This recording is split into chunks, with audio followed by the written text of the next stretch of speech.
Sadhguru is a realized master, yogi, and a profound mystic of our times.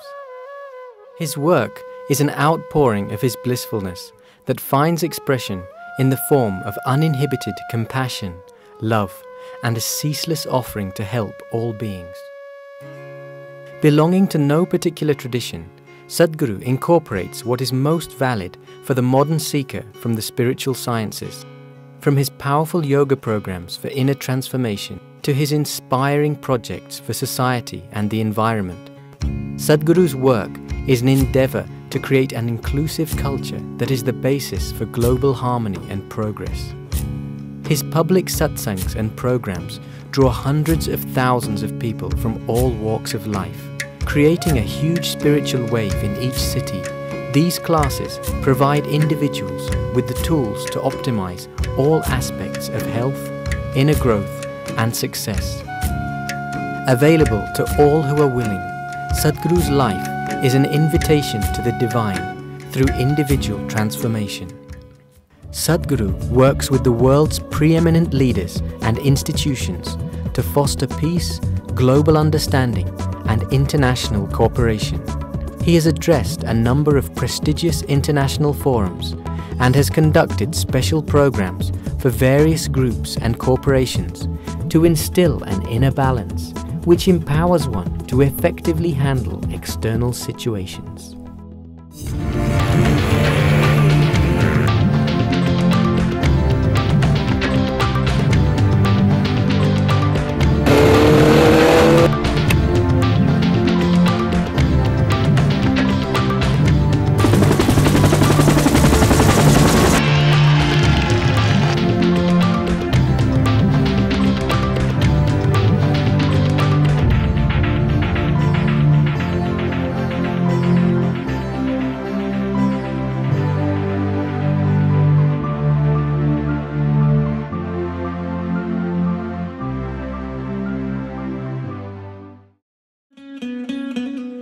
In 1984, the Miss India pageant saw the crowning of one of the most beautiful women in India, Juhi Chawla.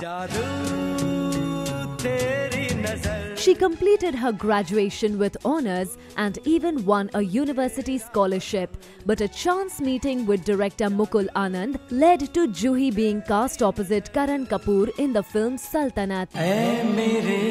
But it was opposite Amir Khan in Mansoor Khan's directorial debut, the epic love story Qayamat Se Qayamat Tak, that gave Juhi instant stardom. Her portrayal of the terror-stricken Shanti in Pratibandh earned her a second Filmfare nomination after QSQT. Hum Hai Rahi Pyar Ke saw Juhi bag her first Filmfare Award for Best Actress. With films like Yes Boss, Ishq, Dar, Deewana Mastana, Juhi cemented her place as the #1 actress in the industry. Juhi Chawla has the distinction of being one of the few actors who has worked in multilingual films, having worked in Bengali, Punjabi, Telugu, Tamil, Kannada and Malayalam cinema. Phir Bhi Dil Hai Hindustani, Ashoka and Chalte Chalte are some of the movies Juhi has co-produced along with close friends Shah Rukh Khan and director Aziz Mirza under their banner Dreams Unlimited. Her films Bhootnath, Main Krishna Hoon and her television show Badmaash Company, Ek Shararat Hone Ko Hai, have endeared her among young children. In April 2014, she was awarded with Dada Saheb Phalke Memorable Performance Award for the film Gulab Gang, where she portrayed Sumitra Devi, a negative character for the first time. Married to one of the most prominent businessmen in the country, Jay Mehta, Juhi is a doting mother to her daughter Jahnavi and son Arjun.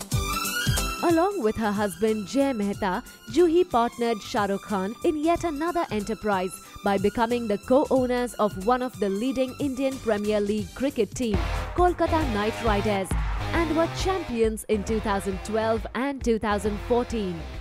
Juhi has been actively involved in various acts of philanthropy and social work. For 10 years now, Juhi has been supporting an institution called A.K. Munshi Yojana Trust, which works to empower special children and their families from poor backgrounds. Juhi is also a major contributor to thalassemia centers for poor patients. Beauty queen, actress, producer, entrepreneur, social worker and a loving mother. Presenting to you, Juhi Chawla Mehta.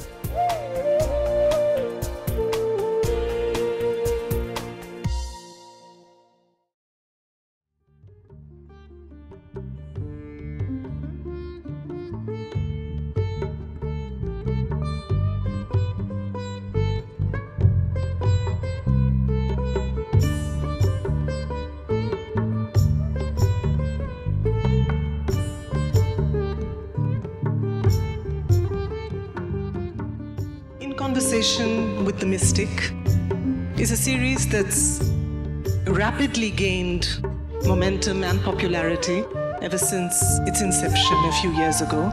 The focus this evening, as we all know, is of life and love.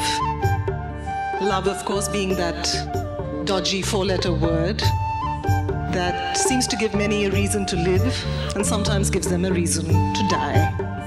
And then there's life, also a four-letter word, just as mystifying, just as enigmatic on occasion. And so we have our two speakers this evening who will be exploring these words, unpacking them, demystifying them. We have the magic of the movies, and we have the profound realm of the spiritual. Where does that magical meet the mystical? We'll find out. Good evening, everyone.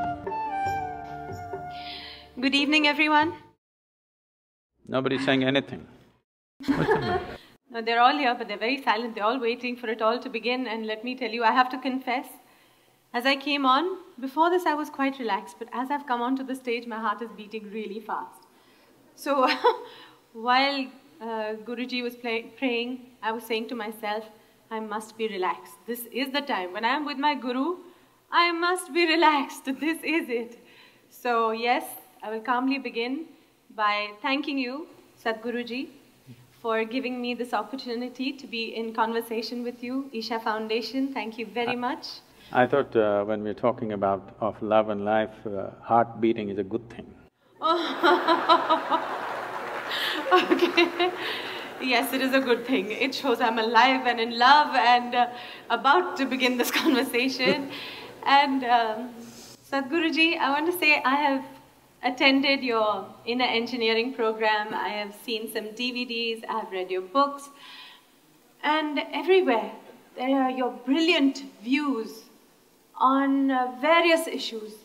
It could be from the making of a nation to the making of a toy car, from the running of a household to the running of parliament. You have brilliant views on every issue that one can ever question. Yet I know very little about you. And he has a brilliant mind with an, for lack of better words, I'd say out-of-the-box thinking. So different, so refreshing, so enlightening. I'm fascinated and I want to know about your life. And I'd like to know that, were you just born brilliant?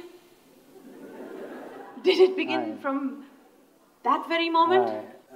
I was a normal birth, I didn't come in a box. My mother had a normal child. No, but, I'm from the movies and I can't help thinking, was it like it is in storybooks, that a venerable sage came to your home and when he looked at your mother, he said, there is going to be born a guru. Rejoice. He will lighten his own path and that of others. You also going like this? No, but was it like that? Or how was it? How was your childhood?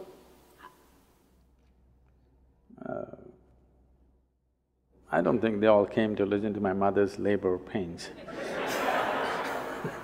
No, I'm really fascinated, intrigued that we're all here. But you know, the way you think. We wait to hear what you have to say. We've all been little children and we've all grown up, but we've grown up and been educated in schools, but I find our way of thinking, our way of being very conditioned, like almost systematized. Whereas, so where did it all begin? I think you're looking for something unnatural that happened there. One thing that could be considered unnatural was, it seems I was a very delayed birth. My mother went to the hospital 3 times and came back and she gave up, she said, he's not coming. And when it actually happened, it happened at home. My father being a physician, that was not possible, she had to be in the hospital. 3 times she went and 3 times it didn't happen. They did everything possible and she gave up. So it happened at home. So that's the only reasonably unnatural thing, everything else was natural birth. I didn't come in a box and I refused to be educated so what is… I mean, the question that you're asking is, do people grow up and blossom or are they brought up by somebody? You will see the general expression is, I was brought up in this place, I was brought up in that way. Especially in the West, you will see, I was brought up Christian, I was brought up Jewish. These are very common words. I think it's absolutely ridiculous and humiliating that a human being has to be brought up. You bring up cattle, okay? You don't bring up a human being. A human being is supposed to blossom by his own nature. That is why he is on the top of the pile, at least on this planet in the evolutionary scale. And most human beings don't seem to understand that, or they're not allowed to understand that by a whole lot of people and they need to be brought up. Bringing up means somebody is molding you. Molding means it's a predetermined shape. No flower that blossoms is the same way as another one which blossomed yesterday. But a mold means it's always going to be the same. If you make a mold, the idea of making a mold is that we want to have the same form again and again and again. Right now, generally, that seems to be the work, unfortunately, of the current education system, the so-called religions that are operating in the world, and of course the family. They want you to be in a certain mold, they don't want you to blossom like a wildflower because they're afraid of anything fresh happening among them. They want something that is familiar, they don't want something unfamiliar to be born among them. So, if you have succumbed to that system, then yes, you've been molded into a certain form. If you allow your humanity to blossom, then you will see you don't belong to any mold. This is the beauty of being human, that there is no a particular way to be. If you were a dog, you would be one way, if you were cattle, you would be one way, if you were a sheep, you would be another way, if you were a bird, you would be another way, a grasshopper another way. But to be human means there is no particular way. What is human is not defined, not described. It is just that. For every other creature on this planet, nature drew 2 lines. Within that, they have to play their game. For a human being, only the bottom line is drawn, there is no top line. But socially, people are trying to draw a top line for themselves. But nature has not drawn a top line for you, it's a limitless possibility. And this is what is freaking human beings right now, because they can't decide what they need to be. They're trying to be like somebody else. Only bottom line is set, top line has been removed. This is evolution. But wait, we still didn't quite get to… So how was it when you were a child? Were you put into a school to go the systematic way, and did you keep up with it? Do I look that educated? Don't insult me like that. Actually, you know, when I go and stand in the line, in the immigration lines, and particularly in America, they look at me and say, "Can you speak English?" I say,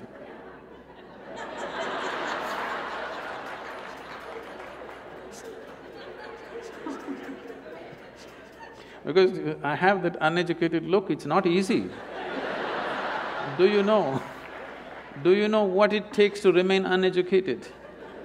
Education is just 20 years of going somewhere and getting one certificate. To remain uneducated, it's very difficult. Because from the day you are born, your parents, every other adult, the school, the damn thing, everybody is trying to educate you about something that's not worked in their life.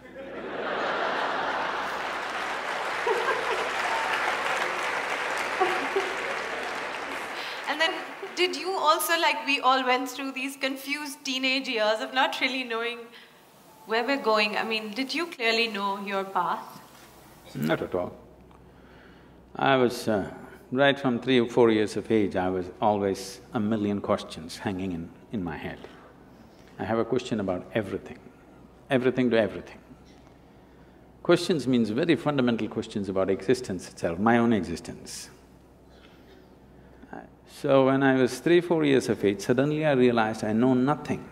Know nothing means somebody gives me a glass of water, I do not know what is water. I know how to use it, I know if I drink it, it'll quench my thirst and so many other ways of using it, but I do not know what is water.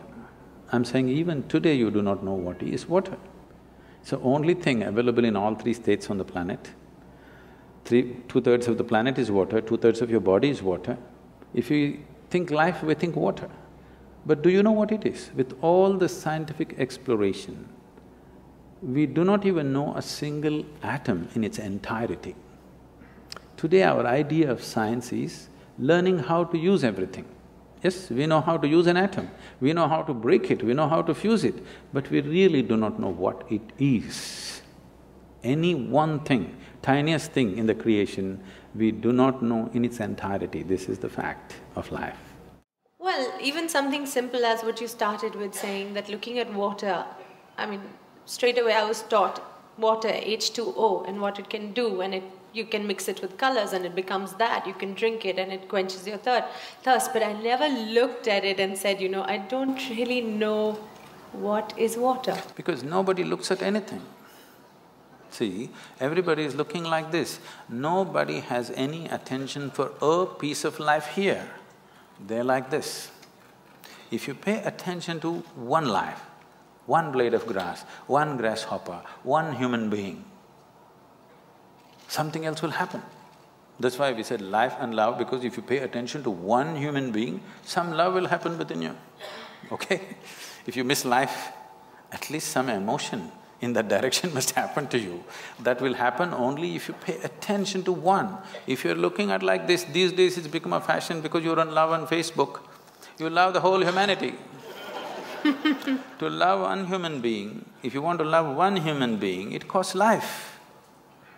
To love the whole humanity, it doesn't cost anything. It's even better to love God, because it's always easy to love somebody who's not here now. It's so easy. But if you have to love somebody who's sitting next to you right now, it costs life. You know how difficult it is to love someone who is next to you right now? How easy it is to love someone who is dead or who is in heaven? Isn't it so? Let's face it. Because if you have to love one thing is you have to pay attention. Without attention, it will not happen. And above all, you have to give up something that is you to accommodate another, otherwise it will not happen. The English expression is very good, you must fall in love.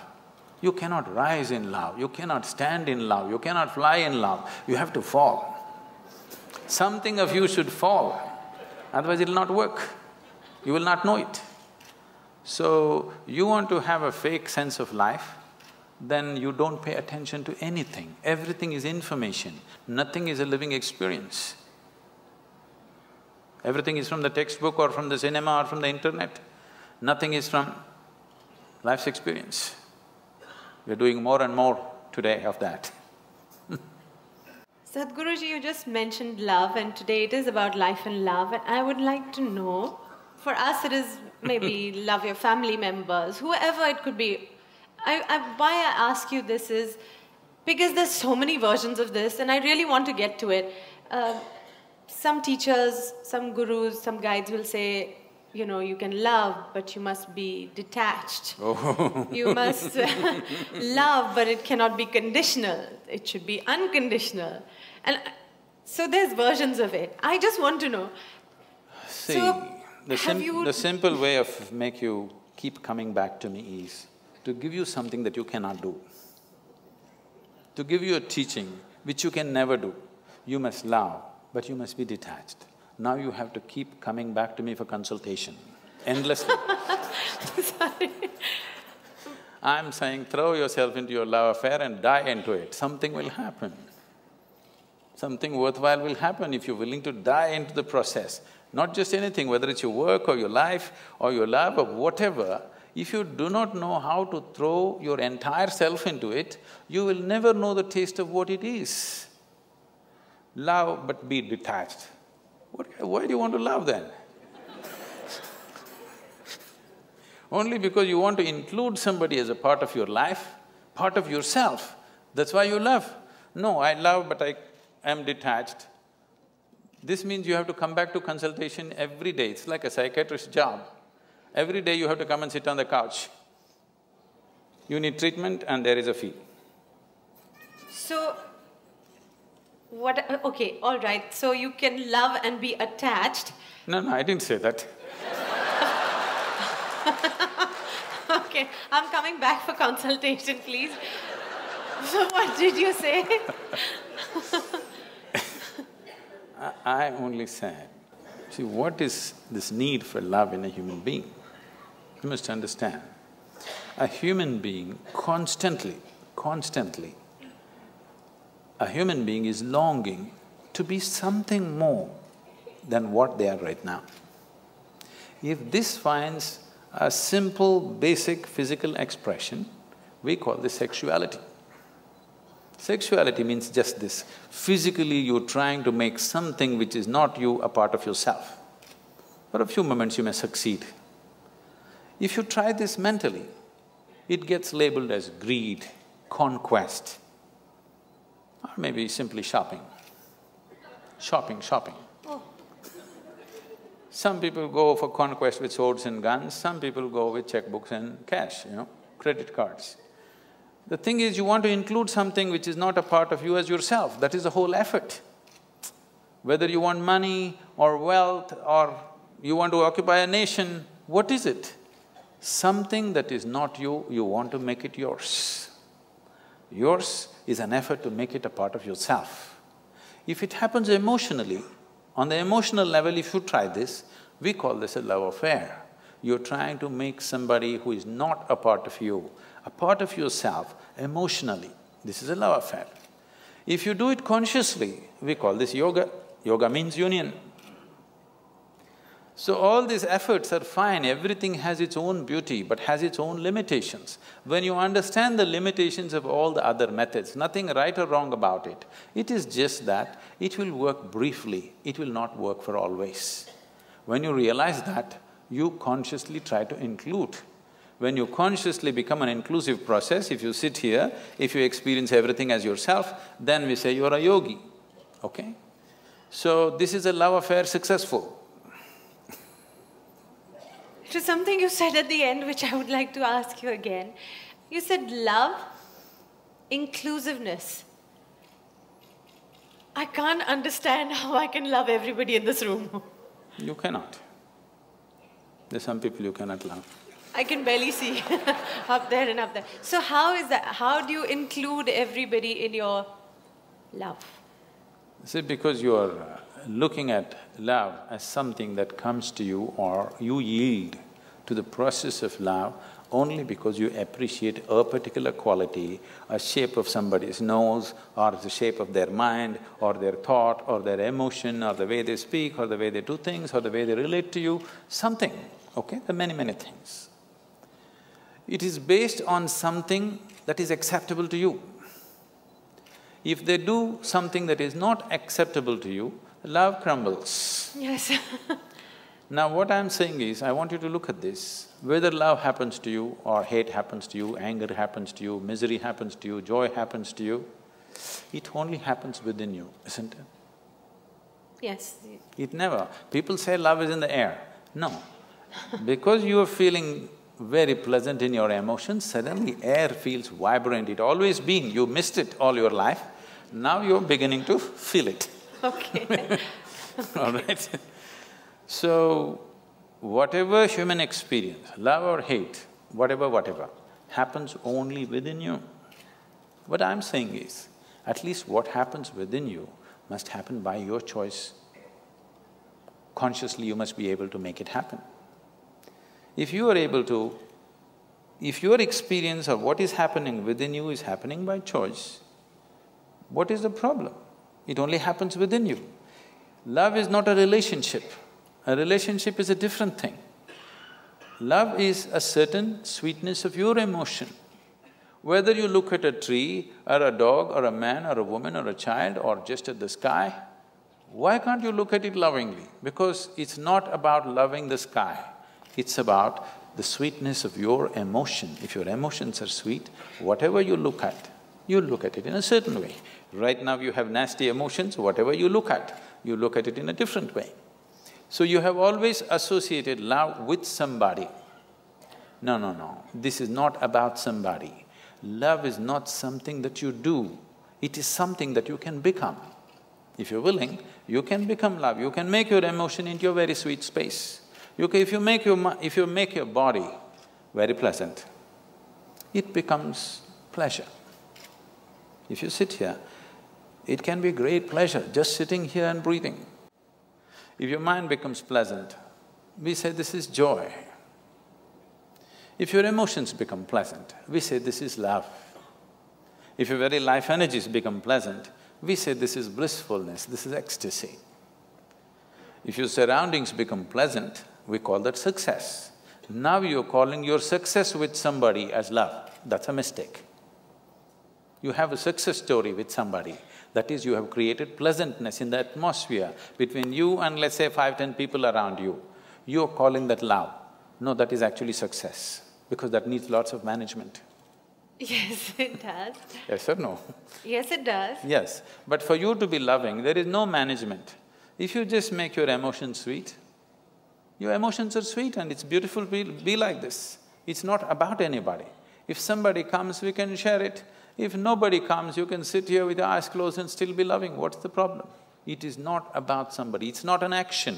It is not something that you do, it is something that you can become.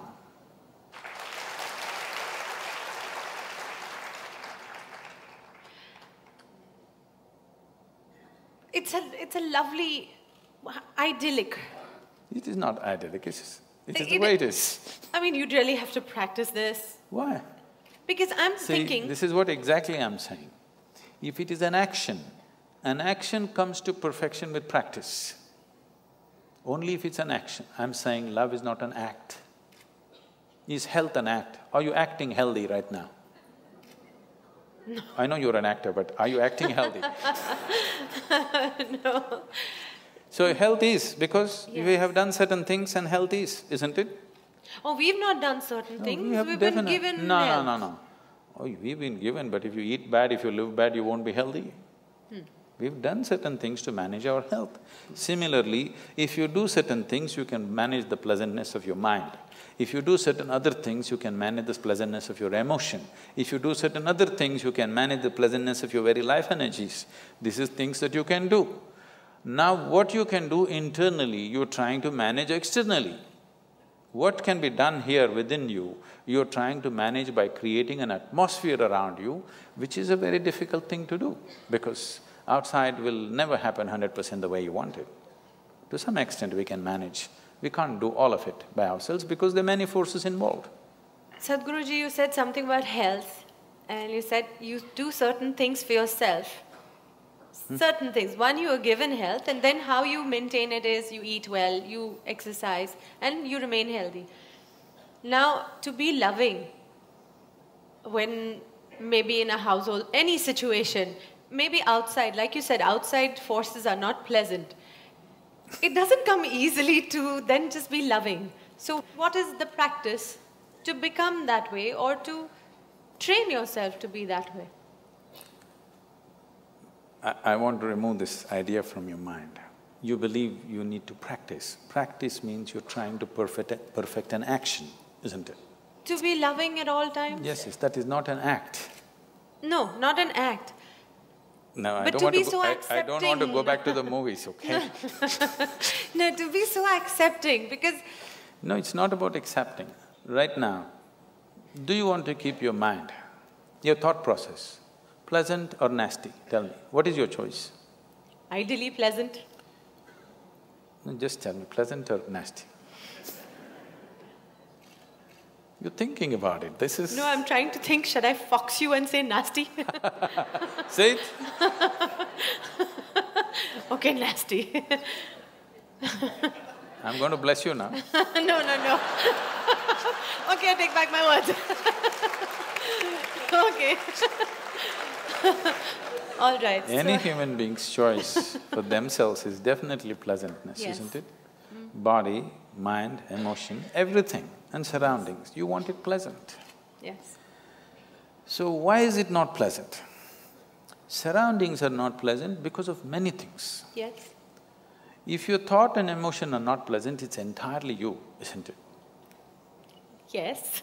Surroundings, not entirely me, it's so many forces. We have to manage them, we have to juggle them. Not always are we successful with everything around us. Different people have different levels of competence to manage the outside. Not all of us have the same, the skill to manage the outside. But inside, your emotion and your thought, why is it not happening your way? This is something we have to look at. This has to be addressed, every human being has to address this. At least your thought and your emotion must happen the way you want. It's like this. On a certain day, a lady went to sleep. A lady went to sleep. In her sleep, she had a dream, I think up there. Oh, there are two strata of people. Nobody's asleep, right? So that I could pick on you, I'm just looking if I can see. She went to sleep up there and in her dream, she had a dream. In her dream, she saw a hunk of a man standing in that corner. And then he started coming closer and closer and closer. He came so close she could even feel his breath. She trembled, not in fear. And then she asked, "What will you do to me?" The man said, "Well, lady, it's your dream."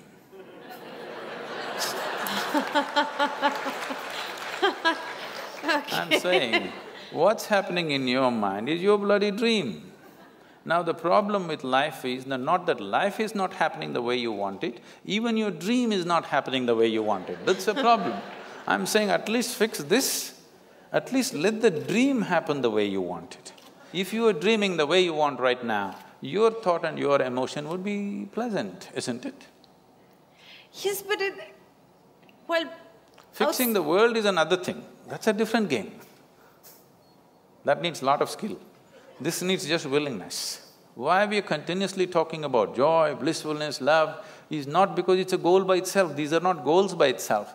Only when you're pleasant by your own nature, you stop being in pursuit of happiness. You are fine by yourself. You don't have to go anywhere to feel pleasant. You don't have to do anything to feel pleasant. Sitting here, you're feeling very pleasant.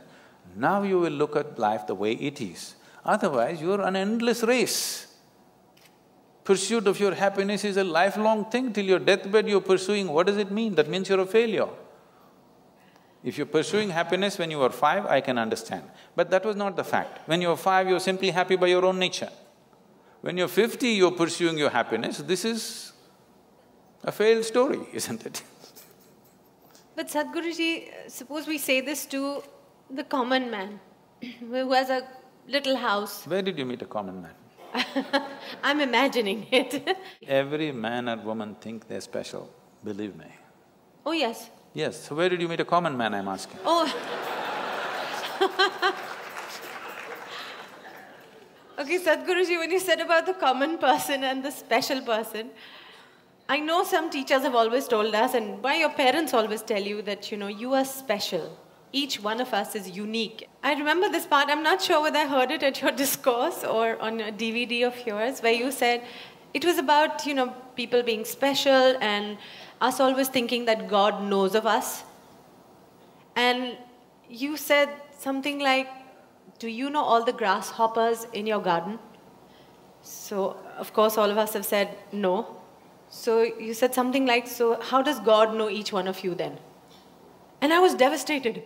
Because I always thought somebody out there knows me, cares about me, and I'm special. You thought you were #1 in his book, is it?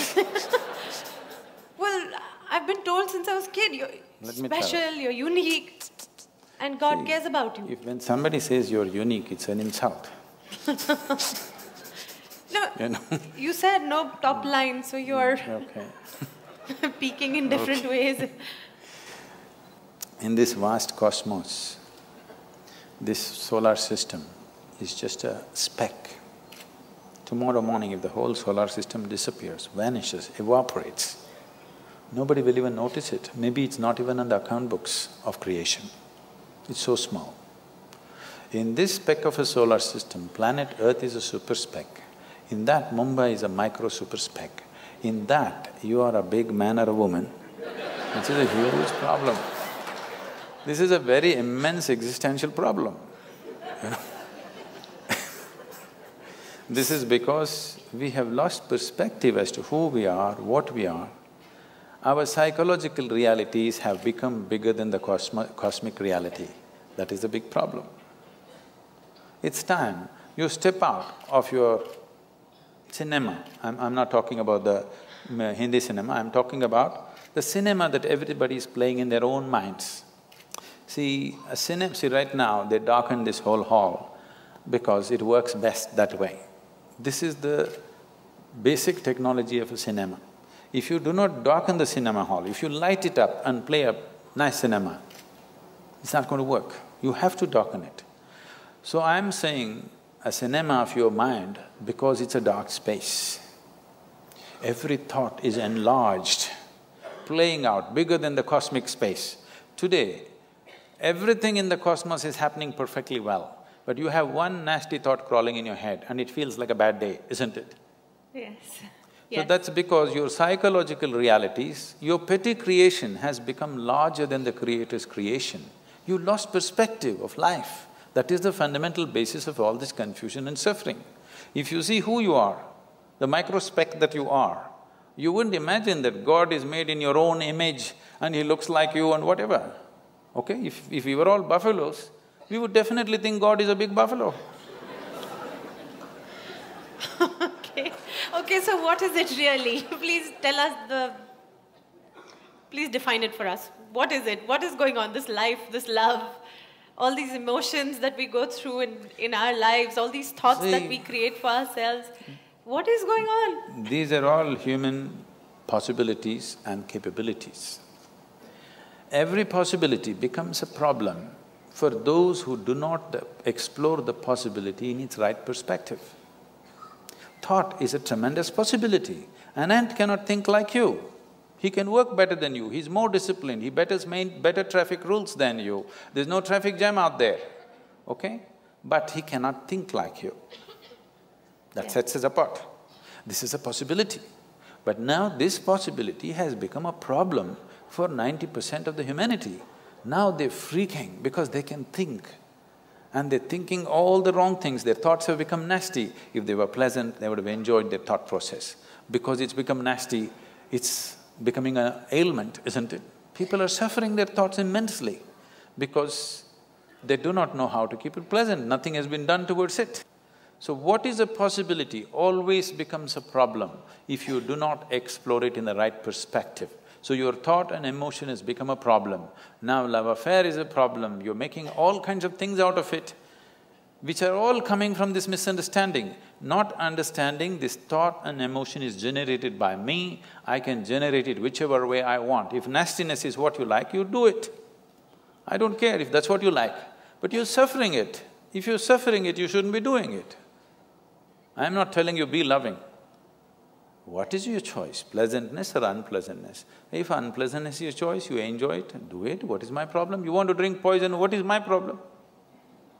I'm just telling you, this is poison, this is this. Drink whatever you want, but by choice. Don't drink unconsciously, that's stupid. That is not befitting of a human being. A human being means we are far more conscious than every other creature on this planet. That's what sets us apart. Every creature eats, but we can eat consciously. So our eating becomes so many things. Every creature has sexual drives, they go and fulfill it whichever way. We can do it consciously, so we become something. We are doing the same things, but we are doing it consciously. Suddenly there is a magic about it, not because sex is magic, food is magic, no. Because we can do it consciously. Every basic act like eating and copulating becomes magical because we can do it consciously. If you leave that one thing, if you exclude that one thing from your life, that you're not conscious about the way you think, the way you feel, the way you act, the way you move your body, if you're not conscious about it, everything can turn ugly, everything can become nasty. So it is this which sets you apart from every other creature. So, a dog is walking on the street, if you show it a biscuit, it'll wag its tail, if you do this, grrr, it'll do. If this is what you are, that if somebody is nice to you, you'll wag your whatever, if somebody is not nice to you, you will bite them. I'm saying where is evolution in you? Forget about civilization, I'm talking about evolution. Where is the evolution? Where is the sign of evolution, I'm asking? Okay, Sadhguruji, let's go to… I've seen people copying answers in examination, but never yeah, questions. I've got questions.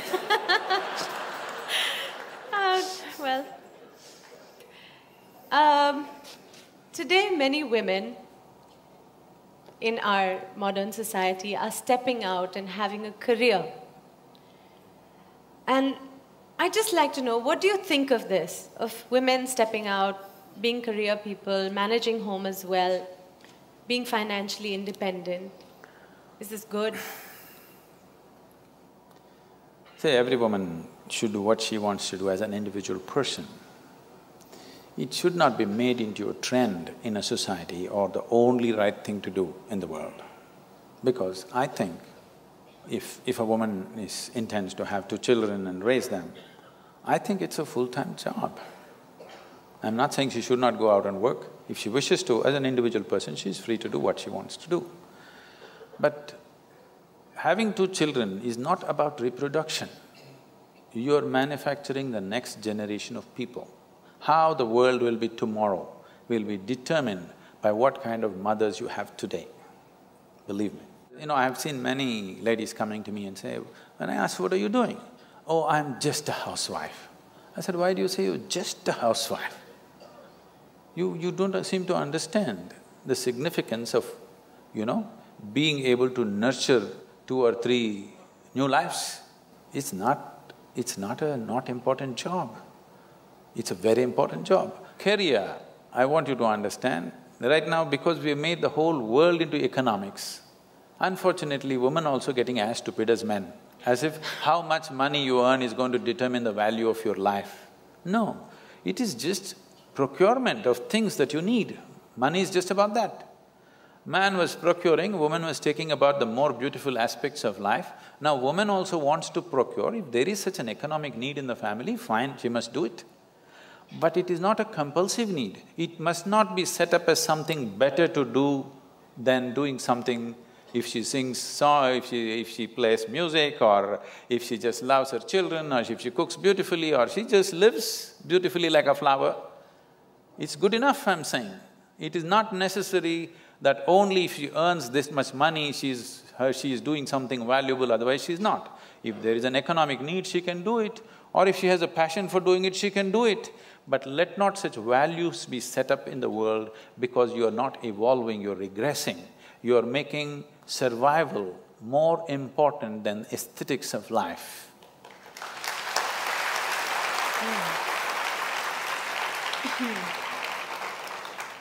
Okay, Sadhguruji, let me take you away from this and let me take you to a world of, say, films. World of films, okay, let's go. Let's go movies.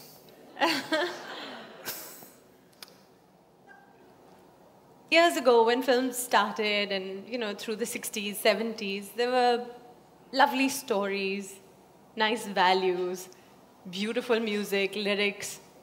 By the time I was the star in movies, some of our jhatka matkas might have shocked the previous generations, and they must have said, what is all this? But it was still within limits. Whose limits? I mean, what's acceptable to society, whatever. I mean, I'll say, and then now, today, the complexion of films, the kind of films we see, you know, it's little clothes, it's live-in relationships are, you know, up there on screen for everybody to see, and nightclub culture. I mean, it sometimes worries me that my children are growing up now. This is what they're seeing. These are the kind of songs that they're listening to. The lyrics are about, you know... From Janam Janam to expiry date songs. Yes. So this is what they're watching. This is what they think is cool. This is the hip and happening stuff. I think by the time you came, the Janam Janam was over, isn't it? No, it was still there. It was in the middle somewhere. The music was wonderful. The lyrics were still lovely. But today it is Munni Badnaam ho gayi, and things have really moved to chewing gums, and I am forgetting at this moment what the lyrics are. But then it's shallow right now. India has the youngest population in the world right now. So with such a young nation growing up on this is the feed. This is what you see, this is what you hear. I'm just a little concerned as to what they will turn out to be. I'm sure your parents were concerned too. Okay, so can I'm sure my parents were very concerned when I was growing up. So every parent has this concern, every generation has this concern that the next generation is going wrong, always. I understand what you're saying. This sudden change, if every generation likes to go one step beyond where the previous generation has stepped in, on almost everything, just for the sake of doing something different, or it's natural, they have grown up in one atmosphere, they take it to another level. The next level. Yes. Next is not always next. That's what you're saying. Next is not always next, right? Yes, it's not higher, it's someone else, it's just next. So, this concern is always there, but right now, the change that is happening is not the next. It is a serious influence because in the last 15 years, the world's ability to communicate across cultures and borders is so heavy and so unprecedented. Nobody has ever been used to this kind of influences before, okay, never before. This level of influence on our young people, never before possible, no other generation has ever experienced this kind of onslaught from so many directions, and the volume of influence is too big. So, in terms of changes are happening, it is not next, it is simply somewhere and nobody knows where it is because it's too complex and too mixed. Nobody knows where it is, including the young people, it's just a mix of things. So this is because of a sudden onslaught of information and communication. It is not for us to judge whether it's good or bad, it is just that definitely this level of information. When I say information, it's like when we were growing up, I believe it was true for your generation also, we never knew what is boredom, okay? There was no such thing, we were just excited about everything that came our way. But you see today 12-year-old kids, if you tell them what, oh. Yes. You see, they're just bored because they know the whole cosmos, they've seen it on their phone screen, not even on a computer screen. On the phone screen, they've seen entire cosmos, they know everything. Things that you do not know, they know, you ask them, they know it. Yes. By information. By the time they're 18, they have had 5 love affairs and gone. In the Western world, it's like that, here also it's beginning to happen, okay? So by the time they're 18, they've seen everything that you need to see with body, mind, emotion, okay? By the time they're 25, what? What next? What next? No. Yes. You will see, this is not my wish, but this is something that I see, the way people's minds are working, the way they're being laden with information. I'm not by any standards a pessimistic person, but I'm just saying this, if this level of information continues and it'll multiply manifold for the coming generations, you should not be surprised in the next 50 to 100 years, if 50% of the human population choose to commit suicide, you should not be surprised, because that is what will happen to the mind. Somebody's clapping, look at this, it's popular. No, you've just touched a chord, that's… No, I mean, saying, I think we realize something… Today, Yes. this day, more people commit suicide in this world than all the wars and murders and accidents manage to kill. So more people are on self-help already than murderers, warmongers, bad drivers, everything put together. More people are on self-help. And if this level of information onslaught continues on human mind, I know the nature of mind absolutely, because I know my mind. I know how it works, what it can handle, what it cannot do. I know it clearly what human mind is. That's the reason why I don't have to read people's books or listen to their entire thing. If they say one sentence, I know what their mind is, because I know the structure of human mind entirely. Otherwise, I won't be who I am. So, I'm saying this, if this level of information onslaught continues at the same pace or at higher pace, which is possible in the next few years, this will definitely lead to wanting to terminate yourself, because there will be nothing to live for. There is no joy and excitement about anything. You please watch your children. By the time they're 12, 15, they're just bored. You look back at your own life. Those of you who are over 50 years of age, just look back at your own life. When you were 12, 15, was there any room for you to get bored about anything? Simply you were excited about every little thing, isn't it? Yes. Today you will see it's almost a common feature. 12, 15-year-old kids are just bored. Only thing is… Yes, they're all on iPads, iPhones, yes, they're on gadgets. Because we're talking about love and life, all this will not mean nothing. Because you had one love affair when you were 18 years of age, you thought this is your life and you're going to willing to die for it, whether you died for it or not, but at least at that time you thought you'll die for it, okay? Today on Facebook they have 22 love affairs going simultaneously. It just means nothing. I'm not saying they should have it or not have it, all I'm saying is, this will lead to a certain overload on the mind, and suddenly a human being will think, why am I here? You know that big Shakespearean question, to be or not to be? Yes. This is not the most intelligent question. Unfortunately, people think so. This is only because you have not been touched by life. You are not a piece of life, you're just a psychological case. You're full of thoughts and emotions. You have not touched life at all.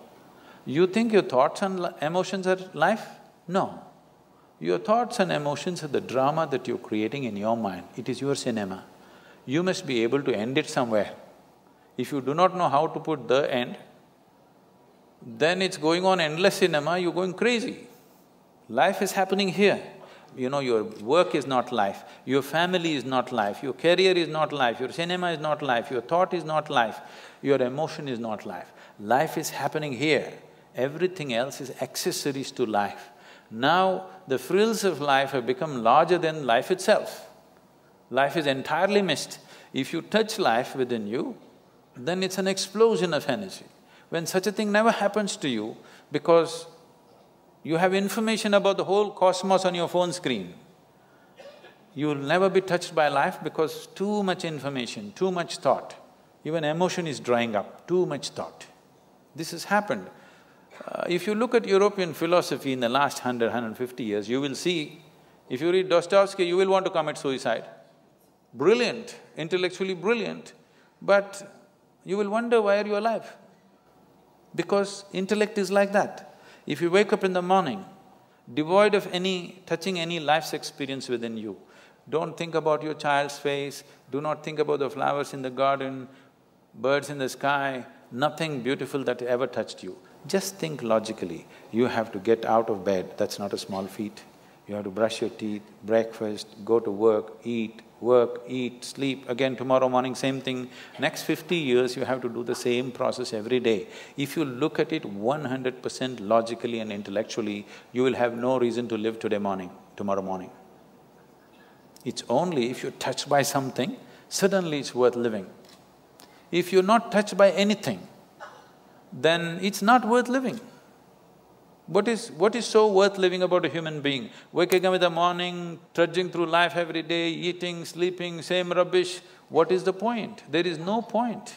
Unless you're touched by something, some magic of life, if it doesn't touch you, either in the form of love, or in the form of a flower, or in the form of something within you. If something doesn't sparkle within you, definitely there is a question whether I should live or not, isn't it? And we are taking humanity in that direction with this overload of information. Information is not knowing, information is just garbage collection. You just gather things which don't mean anything to you. You look smart in a tea party, but you're not smart with life, okay? If you're smart with life, you must be blissful, isn't it? If you're really smart with life, you must be joyful and blissful, isn't it so? You're only smart in a tea party because, when somebody is talking something, the galaxy Z22, what happens there? Everybody, wow.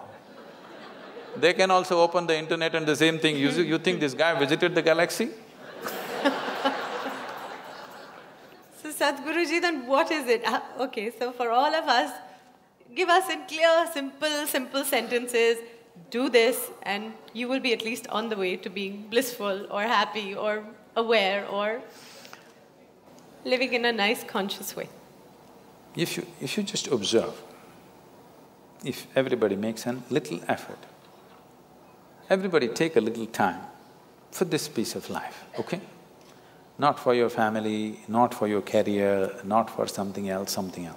Just for this piece of life, give it little time because this is the most important piece of life in your life, isn't it? Yes or no? Yes. Even if you're in love with somebody, still this is the most important piece of life, isn't it? So pay some attention to this. How does it happen? Why have you taken it for granted? Believe me, you're not going to be here forever. I'll bless you with a long life, but you're going to fall dead one day.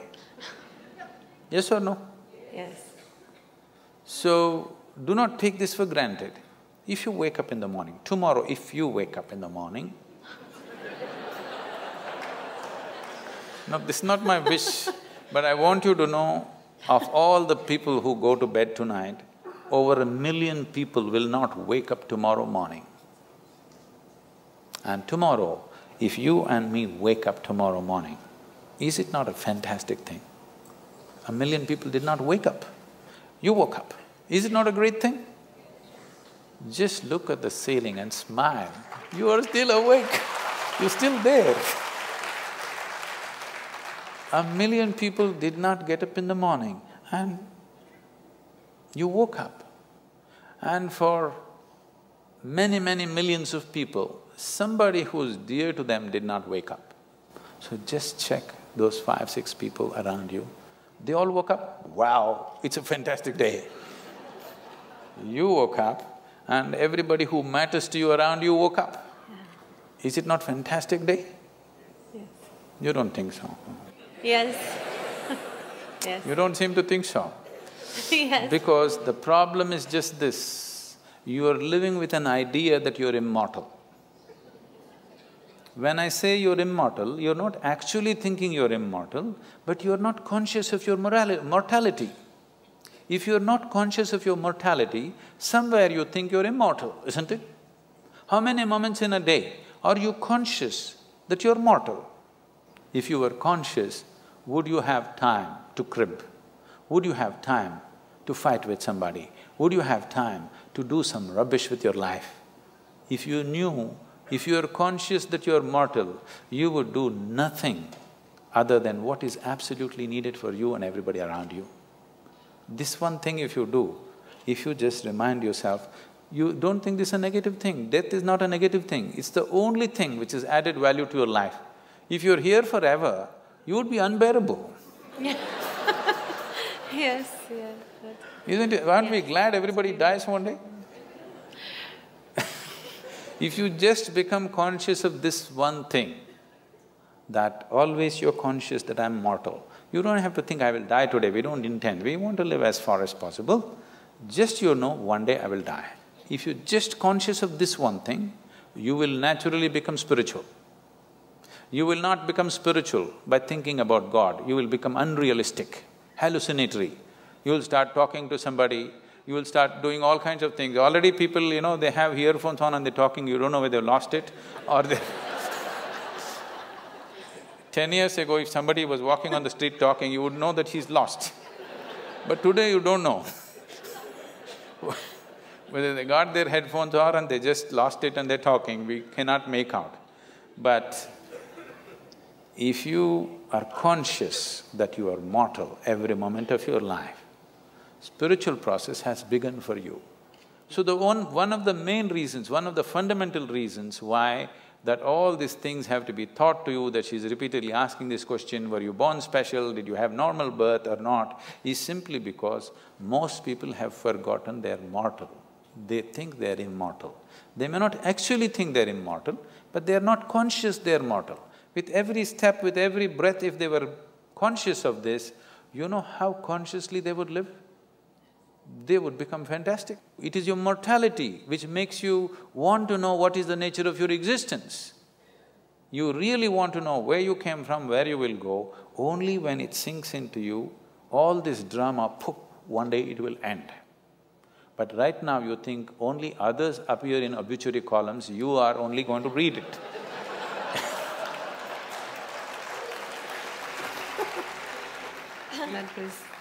That is simply beautiful. That's all that's needed. If you want to know the value of life, just know that it's a brief happening.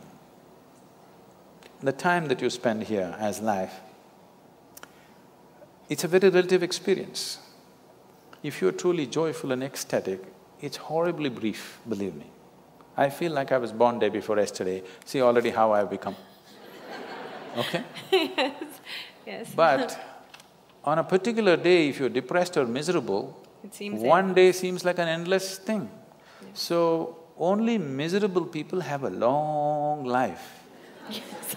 If you're a joyful, ecstatic person, life is always brief. If you live to be 100, it's still very brief for what possibilities a human being carries, for the immensity of what a human being is.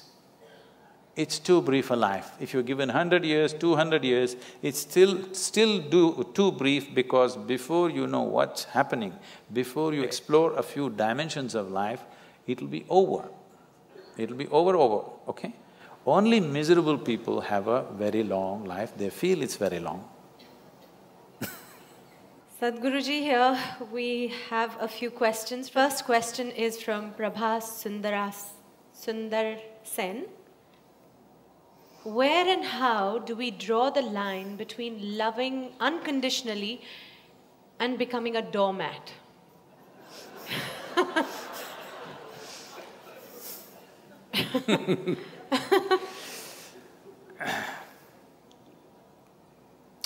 See, we need to understand this.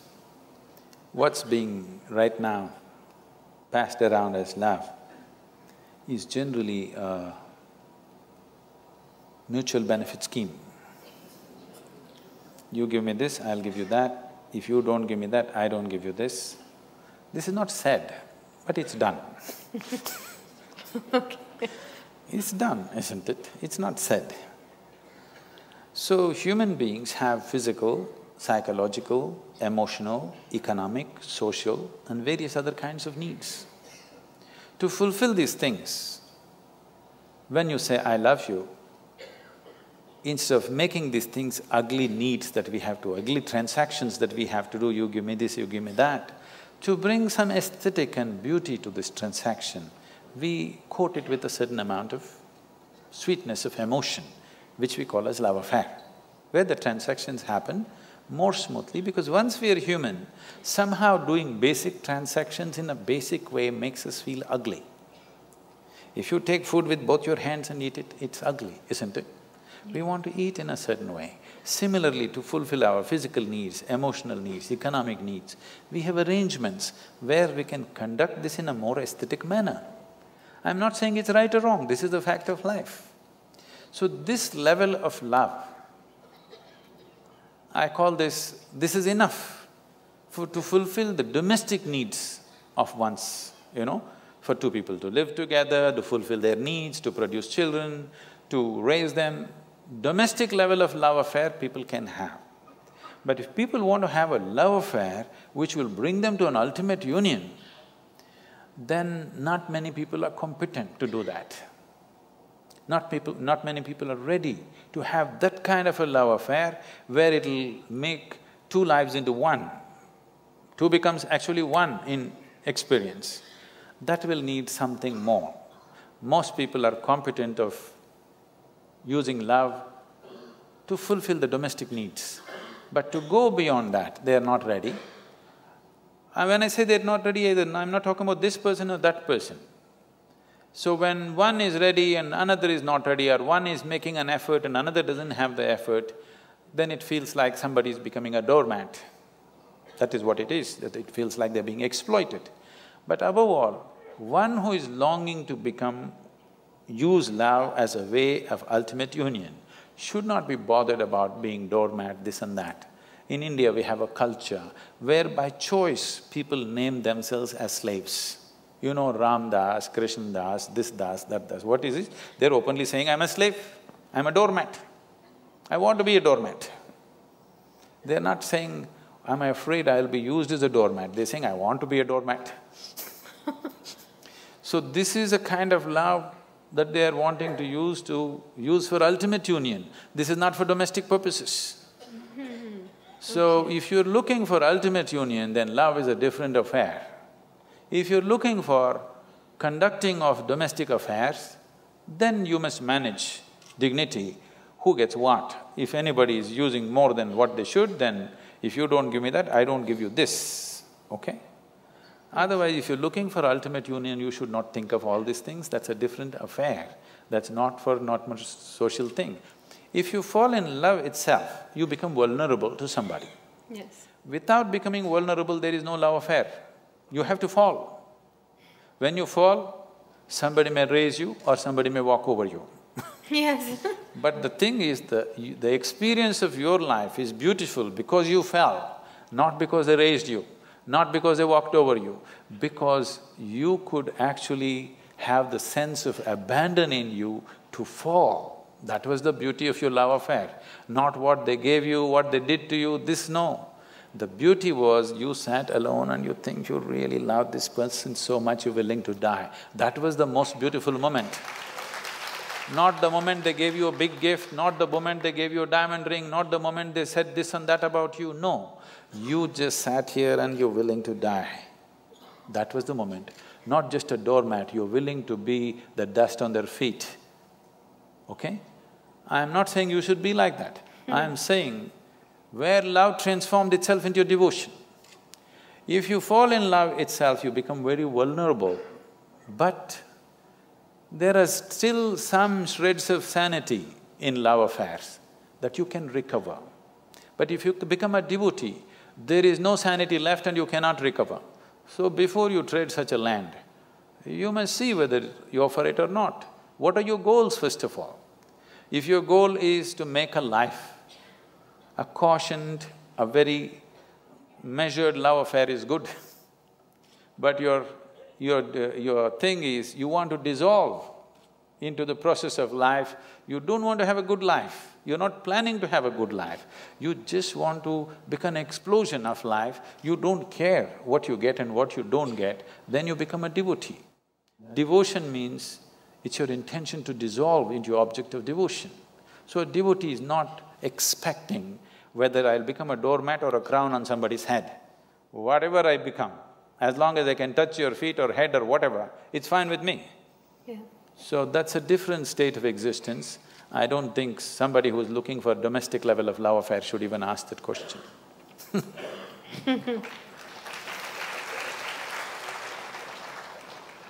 We have one question from the social media, the Facebook.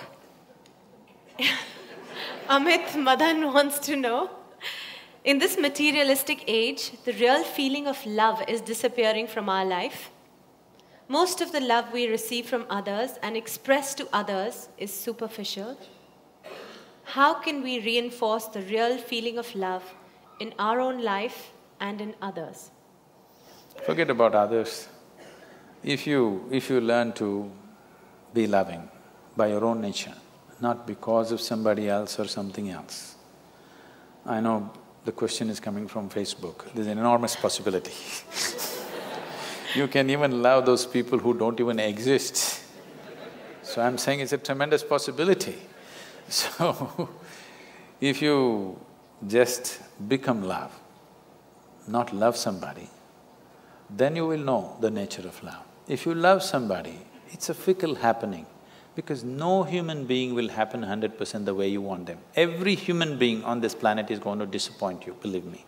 Not because they'll do something wrong, because nobody can fulfill the unrealistic expectation you have of them. It's simply not possible. Have you been able to fulfill anybody's expectation, I'm asking you, entirely? Partially, but never entirely, isn't it? So nobody else will be able to do it. Unless you're still such a hopeless romantic, you're still waiting, that ideal person is going to come from somewhere. No, believe me, whoever comes, I want you to know, the ideal people whom you worship, when Krishna was there, his wives complained, all right? So there is no hope for us. Yes, please remember this. Okay. Sadhguruji, this is where we open, the platform. It's… anybody has a question, this is the moment. Yes, please. My name is Anant. My question is about marriage, divorce. No, they're two different things, huh? See, today is many youngsters, like many of them, they don't want to marry. And few of them who marry, there are occasions where they are getting divorced. So, would you like to throw some light on this situation, Sadhguru? See, you need to understand the institution of marriage. One thing is, as we said a little while ago, it's about bringing a certain sanctity to the simple basic needs that every human being has. I will repeat, there are physical needs, there are psychological needs, there are economic needs, emotional needs, social needs, variety of needs. To fulfill all these things, we set up an institution called marriage where all this can be conducted in a sensible manner. Otherwise, if we did it on the streets like every other creature, it would turn ugly for us and we will feel not good about it. So, to bring some sense of organization, some aesthetic, some stability, because man and woman coming together naturally brought fresh life.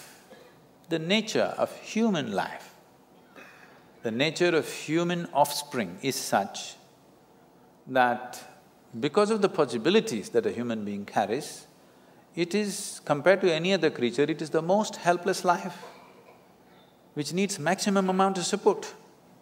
You could leave a puppy on the street, as long as he gets food, he grows up into a good dog, no problem. But not so with the human being, he doesn't need just physical support, he needs variety of support and above all, a stable situation. Whether there should be marriage in society or not,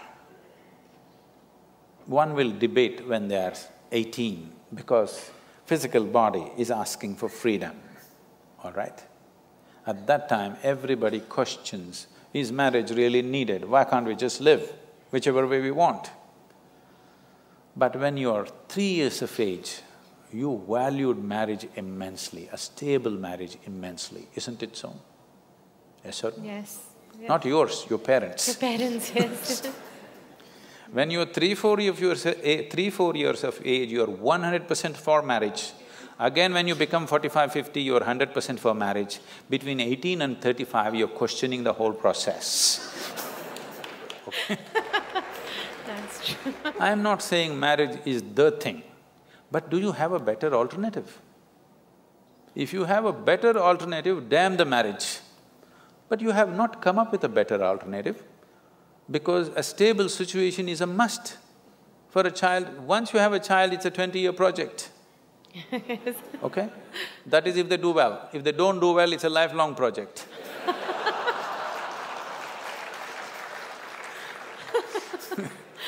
So, if you want to get into such projects, at least 20 years, there must be a commitment to create a stable situation. Your whims and fancies will change, your emotions will change. If that is what it is, don't get into such situations.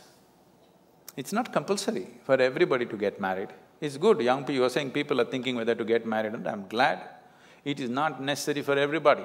But if you get into it, and especially if you get into children, you must understand it's a minimum 20-year project, whether you like it or you don't like it. Otherwise, you shouldn't get into those projects. You don't walk into your project, drop it halfway and walk away, isn't it? They have their benefits and they have their problems. It's your choice, but at least choose consciously. You don't have to get married because everybody is getting married. You don't have to talk about marriage and divorce in same breath as if they come together. This is a completely an American idea. You're thinking of marriage and divorce together. Nobody thought of divorce in this country till recently, isn't it? Why should you ever talk about marriage and divorce in one breath? It's a crime. It's really a crime to think on those lines. But if it so happens, something truly went wrong between two people and they have to separate, that will anyway inevitably happen. You don't have to plan it at the time of wedding. Namaskaram, Sadhguru. Okay. Yeah. Namaskaram, Juhi ma'am. You mentioned about survival and you talked about aesthetics of life. I would request you to elaborate on aesthetics of life. And my second question is from my friend. I don't know whether you will answer it or not, but I just want to mention it over here because she has requested me to do so. Her question is, what is the purpose of this universe? Tell your friend I didn't make it. Thank you so much. Why am I being blamed for these things? The only thing I have done is, I have figured the nature of my life. And by figuring the nature of this life, I know by inference, every life has happened the same way. Not just every life, the very cosmos has happened the same way. If you know the nature of this life from its origin to its ultimate, you know the nature of everything by inference, everything that's worth knowing. So tell your friend, I didn't make this universe, so don't blame me for such big things. I just figured my way through my life. And if you figure it, you will see the most important thing that's happening in your life right now is that you're alive. Nothing else. Not that stocks have gone up today, that's not the most important thing. Not your love affair, not this and that. If you don't understand what I'm saying, suppose tomorrow you lost… I'm not saying you must wish, I'm not wishing you must lose, but suppose tomorrow you lost half your money and you're feeling depressed and your mind says, I want to die. Close your mouth, hold your nose like this for 2 minutes. Your body says, to hell with your money, I want to live.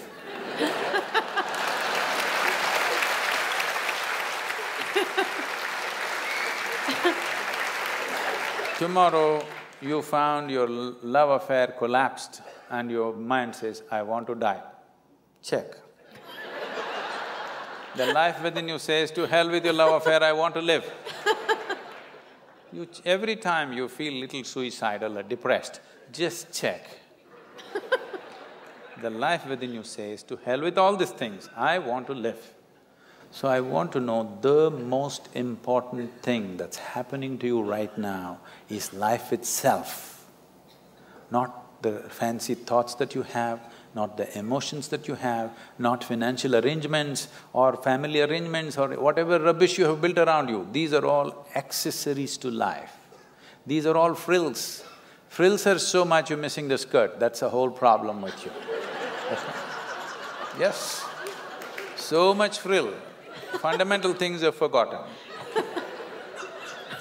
So, this is the most important thing. Right now for most people, life means their job, life means the new house they're building, life means the car that they bought, life means their wife, their husband, their children. No, life means what's throbbing here, not even your body, not your mind, not your thought, not your emotion. What is right now throbbing here, this is life. Because this is on, everything else seems to be meaningful. If this one stops, nothing around you means any damn thing to you or to anybody.